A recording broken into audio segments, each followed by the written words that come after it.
इमरान आया था तुम्हारे पास? आया। मर गई।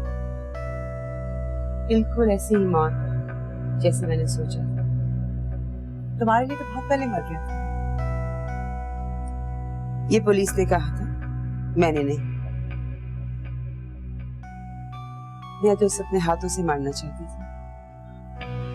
उसने नैनी को नहीं मारा। उसके पास नैनी को मारने की कोई वजह नहीं थी। वो नैनी से नफरत करता था। उसकी शक्ल देख के उसे गुस्सा चढ़ता था। नहीं, ऐसा नहीं था। वो नैनी को स्पॉइल होता हुआ नहीं देख सकता था। वो एक बाप की तरह उसकी परवरिश करना चाहता था। तुम इमरान की इतनी फेवर क्यों कर रही हो?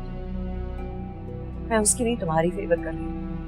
तुम जिस आग में जल रही हो ना, वो इमरान ने नहीं लगाई। तो किसने लगाई यही आग? साजिद मुझे छोड़ के, इमरान ने मुझसे नैनी छीन ली और फिर खुद मर गया। बिल्कुल अकेली रह गई हूँ मारिया। मुझ में अब जीने की कोई उम्मीद भी नहीं रही। ऐसे तो मैंने नहीं सोचा। तुम अकेली नहीं हो अर्जुन। तुम्हारे जैसे और बहुत ही जुझी रहे हैं। उम्मीदों के बीच तो हो जाते हैं। तन्हाई की बंजर जमीन में कुछ नहीं उगता मारिया।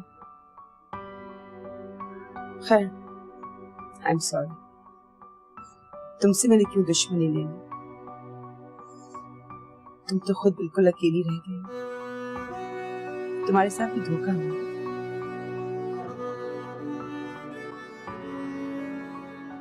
शाम तक फवाद का पता चल जाएगा, जहां भी उसका एडमिशन होगा। Thank you. Thank you? ये तुम इतना फॉर्मल कब से हो गई हो? लाउंज से मैं ड्राइंग रूम में आ चुका हूँ। शायद कुछ दिनों बाद तुम मुझे दरवाजे पे मिलोगी। नहीं, ऐसी बात नहीं है। वो नसरीन लाउंज की टेस्टिंग कर इसलिए। अर्जुमन मिलने आई थी मुझसे। अच्छा, क्यों? वो अपने एक्स हस्बैंड के खिलाफ एफआईआर लिखवाने में मेरी हेल्प चाहिए उसको। हाँ तो कर दो उसकी हेल्प।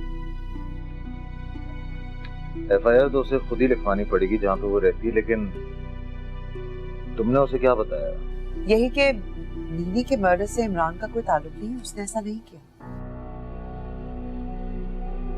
ओह, इसलिए तुम बदल रही हो? क्यों, क्या बदल गया? तुम्हारा एटीट्यूड, ये फासला और फॉर्मेलिटीज, क्या तुम्हारे ख्यालात इमरान के बारे में बदल रहे हैं? इमरान मर चुका है। वाकई? वो तुमसे मिलने आया था, मरने के बाद? हम कोई और बात नहीं कर सकते थे। अनफॉर्चुनेटली नहीं, क्योंकि मैं सारा दिन यही सोचता रहता हूँ, मेरे पास और बात करने के लिए कुछ है नहीं। हाँ, अगर तुम्हारे पास कुछ और बात करने के लिए है तो मुझे फोन कर लेना।